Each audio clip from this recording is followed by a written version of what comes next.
Hello. Ram Ram ji. Radhe Krishna. जय सीताराम। और देखो ना जी, मेरा वो पूरा नहीं हुआ था सामान की लिस्ट, क्योंकि आपको सब कुछ बताने में मेरे को टाइम लग रहा है। और प्लीज़ ये सबके काम आएगा। सच में ये मेरी एक धरोहर है, ये मेरे बच्चों को मेरा गिफ्ट है, मेरी बेटी के लिए ये गिफ्ट है, मेरे बेटे के लिए गिफ्ट है। कल मैं उनके बच्चों की शादी पे हूँ या ना हूँ, वो इन रिवाजों को कर सके। तो अब है घड़ोली की बारी। ये भाभी का नेक होता है। भाभियाँ जो हैं घड़ोली भर के लाती हैं और ये घर से नाचते कूदते टापते खूब घर सुहाग बोलते हुए सब लोग जाते हैं और ये घड़ोली भरने जाते हैं। ढोल वाला जाता है और ये घड़ोली में हम लोग जो है मंदिर से पानी भर के लाते हैं और इस पानी से हम अपनी बेटी को शादी से पहले नहलाते हैं। ये पानी बहुत शगुनों वाला होता है। इसके लिए हमें घड़ोली चाहिए होती है जो बहुत सुंदर सजी हुई हो। उसके ऊपर उसका ढक्कन चाहिए, उसके ऊपर मिठाई चाहिए और मिठाई के साथ थोड़ी सी शक्कर या गुड़ चाहिए और रुपए चाहिए। नलके को भगवान मानते हैं, जल देवता को। हमने सबसे परमिशन ली है अपनी बेटी की शादी की ना, तो हम जल देवता से भी ये कहेंगे कि बिल्कुल निर्मल, अच्छा, शुद्ध, साफ वातावरण में हमारी बेटी जाए। तो वो घड़ोली का पानी भर के लाते हैं। तो उसमें क्या होता है कि जो भाभी होती है, भाभी की चुन्नियाँ स्पेशल होती हैं। जितनी भी भाभियाँ होती हैं उनको एक स्पेशल चुन्नी दी जाती है और बाकी जितने रिश्तेदार होते हैं सबको चुन्नियाँ दी जाती हैं। सब लोग वो चुन्नी ओढ़ के जाते हैं, कोई भी ड्रेस पहनी हो वो चुन्नी ओढ़ के जाते हैं। और वो जब मंदिर में पहुंचते हैं ढोल बजाते गाते वाते, तो वो जो नल है, नलके के ऊपर वो मिठाई, वो पैसे सब रख के उसे माथा टेका जाता है और वहाँ से पानी भर के भाभी सिर के ऊपर रख के लाती है।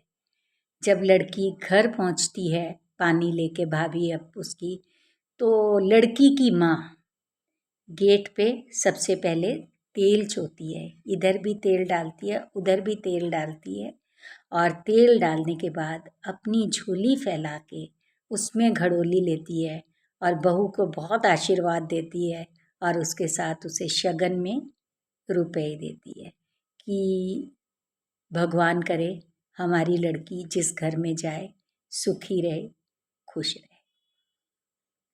अब घड़ोली के बाद हमारा फंक्शन आता है हल्दी का।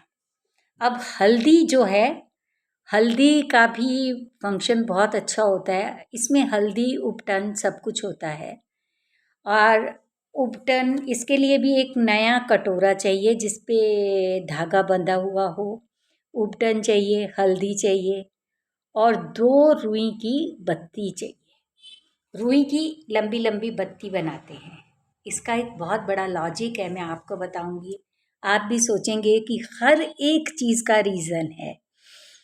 जब हम लड़की को मेहंदी लगाने के हल्दी लगाने के लिए बिठाते हैं तो उसका मुंह सूरज की तरफ, ईस्ट की तरफ, चढ़ते की तरफ होना चाहिए। उसके ऊपर चुन्नी की छाँव की जाती है। पहले ज़माने में हमारे सबके पास बाग होते थे, अभी भी कई लोगों के पास धरोहर है। नहीं तो फुलकारी की चुन्नियाँ करते हैं, नहीं तो ये गोटे वाली आजकल बहुत अच्छी चुन्नी बनती है।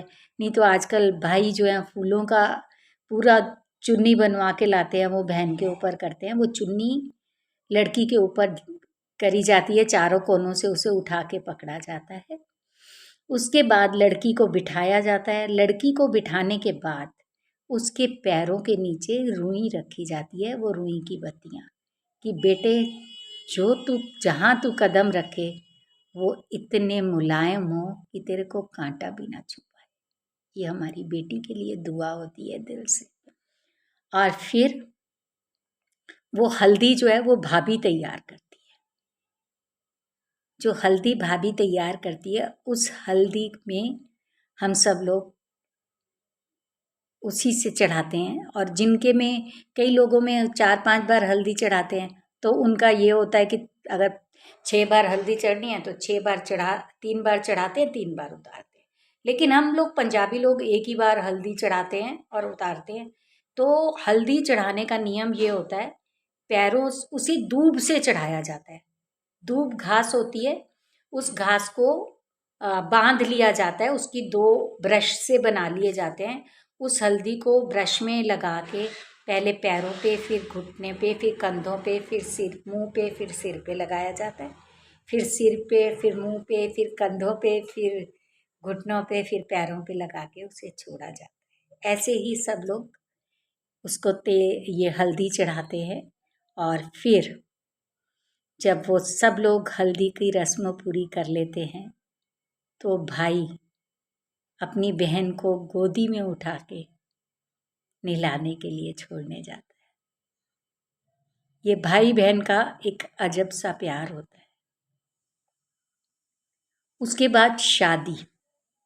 अब जो शादी है, शादी के लिए तो हमारे पास बहुत सामान होता है, बहुत चीज़ें होती हैं, और मेनली हम लोग शगुन में ये सारा काम कर चुके होते हैं।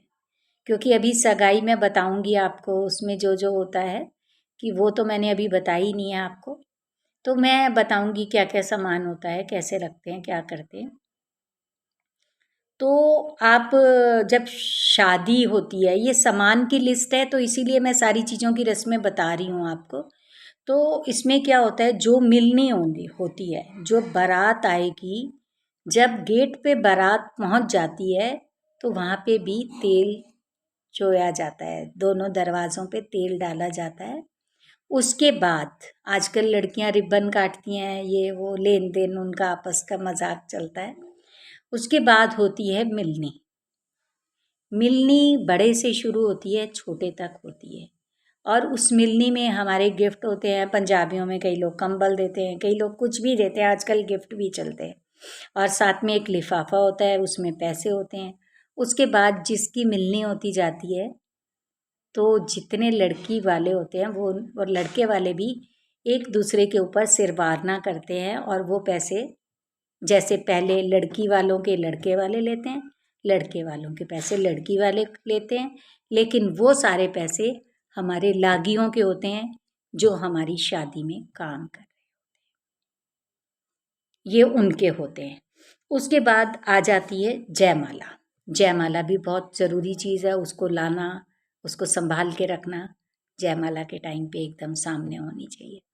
उसके बाद पूजा का सामान पंडित जी अपना लिखवाते हैं, और पंडित जी का जो भी सामान मंगवाते हैं वो सारा सामान हमको लेके आना होता है और वो कर रखना होता है। उसके बाद आती है विदाई की बारी। विदाई में हमें ज़रूरत होती है फूलियाँ, खीलें, जो दिवाली पे हम यूज़ करते हैं, खील, वो वाली खील चाहिए होती है। ये सब चीज़ें आप नोटिस करना और लेके रखना, और जब भी शादी हो तो तब सब चीज़ें लेके जाना और याद करना कभी कि एक नीता आंटी होती थी, उन्होंने बताया था ये सारा सामान। तो वो खीलें, और उनको को पहले सबसे पहले एक मिट्टी का दिया लेके उस दिए में तेल डाल के लड़की अपने घर में जलाती है और ईश्वर से प्रार्थना करती है कि जैसे भरे भूरे घर से मैं जा रही हूँ, हे भगवान, मेरे माँ बाप का घर ऐसे हरा भरा, हंसता बसता खिलखिलाता खुश घर रहे, हमेशा मेरे माँ बाप के घर में खुशियाँ बरसें। और जिस घर में जा रही हूँ उस घर में मैं ये उजाले की किरण लेके जाऊँ, उस घर में भी खुशियाँ ही खुशियाँ हों। उसके बाद बारी आती है दुल्हन की विदाई की। फिर भाई उसके हाथों में फुलियाँ डालते हैं और वो पीछे फेंकती है, और सारे घर वाले उनको अपनी झोली में लेते हैं उन फुलियों को, क्योंकि उसमें उस लड़की की दुआएं होती हैं। वो हमारे को बहुत सारी दुआएं दे के जाती है जिनकी कोई गिनती नहीं होती। और फिर बारी आती है, लड़की डोली में बैठती है। उस समय सब लोग, क्या होता था, पहले बच्चे मांगते नहीं थे, कुछ नहीं होता था। उस समय एक शगुन का रिवाज होता है, डोली जाते हुए सब लोग उस लड़की को शगुन देते हैं। ये शगुन उसका बहुत कीमती होता है, क्योंकि उसके पास उस समय जब वो नए घर में जाएगी यही पैसे उसकी जेब में होते हैं। तो इस पैसों को देते हुए कभी कंजूसी मत करना। मामियों, चाचियों, ताइयों, मासियों, ध्यान से सुन लो। अच्छे से पैसे दे के भेजना लड़की को कि हमारी बेटी को एकदम से ना मांगना पड़े।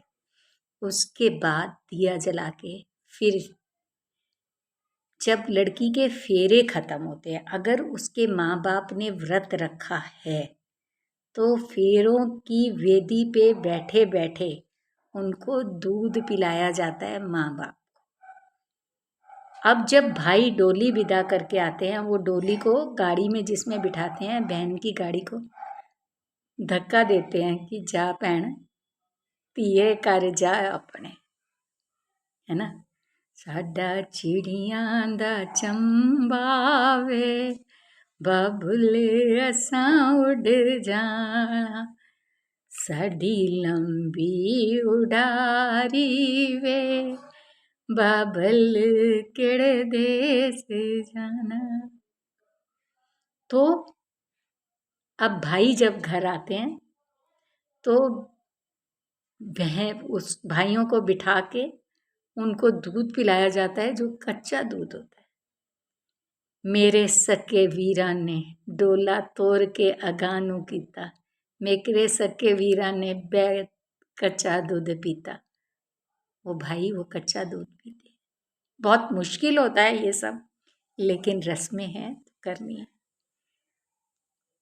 Thank you, bye bye. मैं नहीं अब बोल सकूँगी कुछ और।